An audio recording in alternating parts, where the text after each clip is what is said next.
अगर मैं आपको बोलूं कि एक ऐसा तरीका है जहां से आप अपने कैपिटल को दो तरफ से यूज कर सकते हो, यानी आप इक्विटी में इन्वेस्टमेंट्स भी कर सकते हो, साथ ही साथ आप उस कैपिटल को स्टक नहीं रहने दे सकते हो, आप उसका यूटिलाइजेशन भी कर सकते हो ट्रेडिंग के लिए, और वहां से भी पोटेंशियली आप उसका बेनिफिट उठा सकते हो। तो आपको कैसा लगेगा? ये कॉन्सेप्ट डेफिनेटली अवेलेबल है स्टॉक मार्केट में, इसका नाम है प्लेजिंग। और आज के वीडियो में मैं आपको बताने वाला हूँ कि प्लेजिंग क्या होता है, कैसे आप कर सकते हो प्लेजिंग, क्या आपको फर्स्ट ऑफ ऑल करना भी चाहिए या नहीं करना चाहिए, और इसके advantages as well as disadvantages के बारे में। तो चलिए वेरी क्विकली वीडियो को शुरू करते हैं एंड मैं ये बताता हूँ कि प्लेजिंग एग्जैक्टली वर्क कैसे करता है। And let's take a real life example. Let's say कि मैंने 1 लाख रुपए के शेयर्स खरीदे हैं और मुझे एटलीस्ट लेट्स से 6 मंथ्स या 1 ईयर के लिए इसमें पोजिशनल ट्रेडिंग करनी है। इन द सेंस मुझे लग रहा है कि 6 months down the line, 1 year down the line ये स्टॉक का प्राइस हायर होगा करंट लेवल से। सो मैं क्या कर सकता हूँ, मेरा जो पैसा है वो ऑलरेडी से 6 मंथ्स या 1 ईयर के लिए ब्लॉक्ड है, करेक्ट। तो उसका अगर मुझे फर्दर यूटिलाइजेशन करना है तो मैं क्या कर सकता हूँ, लेट्स से उस स्टॉक को खरीद सकता हूँ एंड आप प्लेज कर सकते हो स्टॉक्स को। आपको मैं बताऊंगा, कोई भी आप जो भी ब्रोकर यूज़ करते हो प्लेजिंग की फैसिलिटी ज़रूर वो प्रोवाइड करते हैं। And stock to stock basis पे मार्जिन डिपेंड करता है, यानी आपको कितना पैसा वापस मिलेगा। यानी 1 लाख के आपने शेयर्स खरीदे हैं, अगर एक ब्लू चिप स्टॉक होगा तो आपको ज़्यादा मार्जिन मिलेगा, may be let's say 60% 70%। Where as एक स्मॉल कैप स्टॉक होगा तो कई बार आप प्लेज कर ही नहीं सकते हो, और अगर आप कर पाओगे तो प्रॉबेबली आपको 30%, 40%, 50% जितना मार्जिन मे बी मिलेगा। You have to check on that, but just as an example आपको बता रहा हूँ। सो ऐसे आपने लेट्स से एक ब्लू चिप स्टॉक में किसी ने इन्वेस्ट किया 1 लाख रुपए, 80,000 उनको वापस मिल गए। इससे आप 3 चीज़ें कर सकते हो। आप first of all intraday trading कर सकते हो, एंड आप फ्यूचर्स में कर सकते हो, एंड आप ऑप्शंस में ट्रेडिंग कर सकते हो, जनरली ऑप्शन सेलिंग, राइट। सो ये तीनों चीज़ें आप करके आप डेफिनेटली एफएनओ से भी प्रॉफिट करने की कोशिश कर सकते हो, एफएनओ में भी आप ट्रेड्स ले सकते हो, एंड आपका जो इक्विटी है वो भी डेफिनेटली अगर आपके फेवर में जाता है तो ये भी आपको काफ़ी अच्छा एक बेनिफिट देखने को मिल सकता है। अभी जैसे मैंने आपको बताया कैसे करना है, कोई भी जो भी आप ब्रोकर यूज़ कर रहे हो उनके प्लेटफॉर्म पे जाके आप प्लेजिंग का इस्तेमाल ज़रूर कर सकते हो। कुछ भी अगर आपको डाउट है आप कमेंट सेक्शन में भी ज़रूर डाल सकते हो। I try to help as much as I can. चलिए अब बात करते हैं एडवांटेजेस के बारे में प्लेजिंग के, उसके बाद हम डिसएडवांटेजेस के बारे में भी बात करेंगे। फर्स्ट हमारा एडवांटेज है extra margin without adding any cash. यानी आपने ऑफकोर्स जैसे मैंने आपको एग्जाम्पल दिया, आपको पता है कि आप 3 महीने, 6 महीने, 1 साल तक एक स्टॉक में पोजिशनल ट्रेड्स ले रहे हो, या इट कुड ऑल्सो भी आपका longer term investments, may be 5 साल 10 साल के लिए आपको कोई स्टॉक होल्ड करना है और आपको लग रहा है कि ये काफ़ी अच्छा आपको लॉन्गर टर्म में रिटर्न्स दे सकता है, तो उसको आप प्लेज कर सकते हो ताकि आप उस आइडल पैसे को भी यूटिलाइज कर पाओ। टेक्निकली आइडल नहीं है, but you get the point. आप उससे भी अगर यूटिलाइज कर सकते हो then you can add to your gains.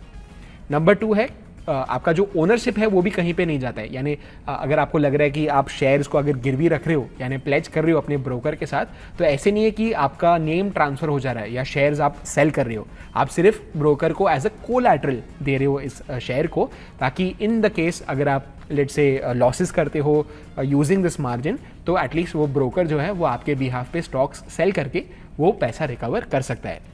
So that is why it is done. तो बट स्टिल एन एडवांटेज कि आप डिविडेंड्स और बोनसेस एंड जो भी स्टॉक स्पेसिफिक बेनिफिट्स होते हैं, एडवांटेजेस होते हैं, या जो भी एक्शंस होते हैं वो आपको स्टिल मिलते रहेंगे।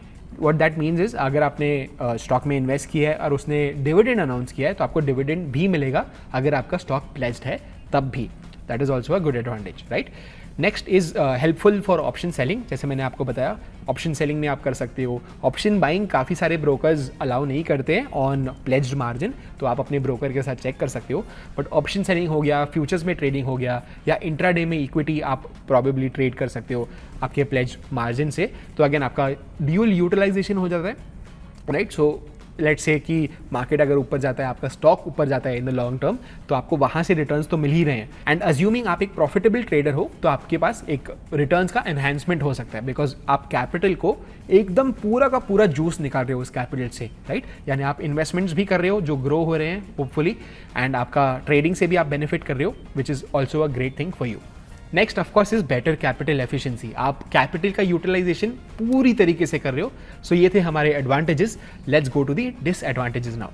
फर्स्ट हमारा डिसएडवांटेज है कि आपने जो स्टॉक में इन्वेस्ट किया है, लेट्स से कि ऊपर जा रहा है तो ग्रेट, बट अगर वो स्टॉक नीचे गिर रहा है तो आपका जो मार्जिन है वो भी गिरेगा। Let's take an example. So अगर आपने 1 लाख रुपीज़ इन्वेस्ट करके रखे हैं और वो स्टॉक का वैल्यू 80,000 हो जाता है, राइट, तो इस केस में क्या होगा, बिकॉज 20% डिक्लाइन आया है स्टॉक में, आपका मार्जिन भी एनीवेयर बिटवीन 20 to 25% गिरेगा। अगेन थोड़ा सा और क्लियर कर लेता हूँ। लेट्स से आपने 1 लाख स्टॉक में इन्वेस्ट किया, आपको 60% एज मार्जिन मिल गया, विच इज़ 60,000, राइट। जब वो स्टॉक प्रॉबेबली 90,000 पे आ जाएगा, आपका जो वैल्यू है जो आपने प्लेज किया है 1 लाख से अगर 90,000 हो गया, तो आपको 60% 90,000 पे मिलेगा, ना कि 1 लाख पे, right. Hopefully you get the point. So आपका 60% on 90,000 will be lower than 1 lakh पे 60%। Hopefully that's what my point was. Second हमारा डिसएडवांटेज है कि ये बिगिनर्स के लिए काफ़ी रिस्की है, ये एक डबल एजेड स्वॉर्ड है। यानी लेट्स से कि आपके जो इन्वेस्टमेंट्स है वो ऊपर गए तो आपको प्रॉफिट होगा, आप उससे अगर कैपिटल यूटिलाइजेशन कर रहे हो, मार्जिन का यूटिलाइजेशन कर रहे हो ट्रेडिंग के लिए, तो भी आपके लिए बेनिफिशियल है, which is absolutely great, right.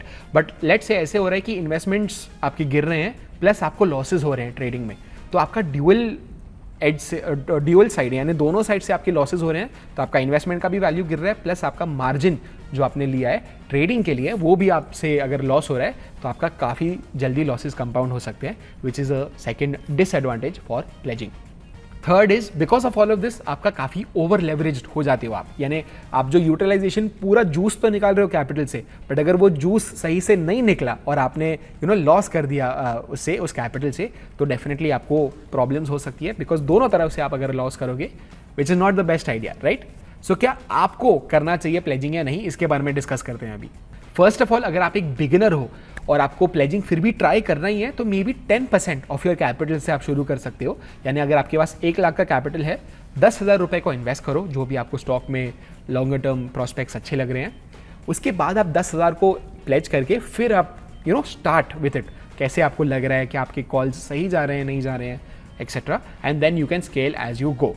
Second point है हमारा ये, अगर आप डिसिप्लिन नहीं हो अभी तक एज अ ट्रेडर, प्रोफेशनली अगर आप प्रॉबेबली इमोशंस को मैनेज नहीं कर पा रहे हो, तो आपके लिए definitely pledging is not the right idea. And अगर आप डिसिप्लिन हो, आपको ऑप्शन सेलिंग सही से आती है, फ्यूचर्स ट्रेडिंग सही से आती है, इंट्राडे ट्रेडिंग सही से आती है, एंड आपके पास एक ट्रैक रिकॉर्ड है प्रॉफिटेबिलिटी का, good for you and you can may be tried with a small margin.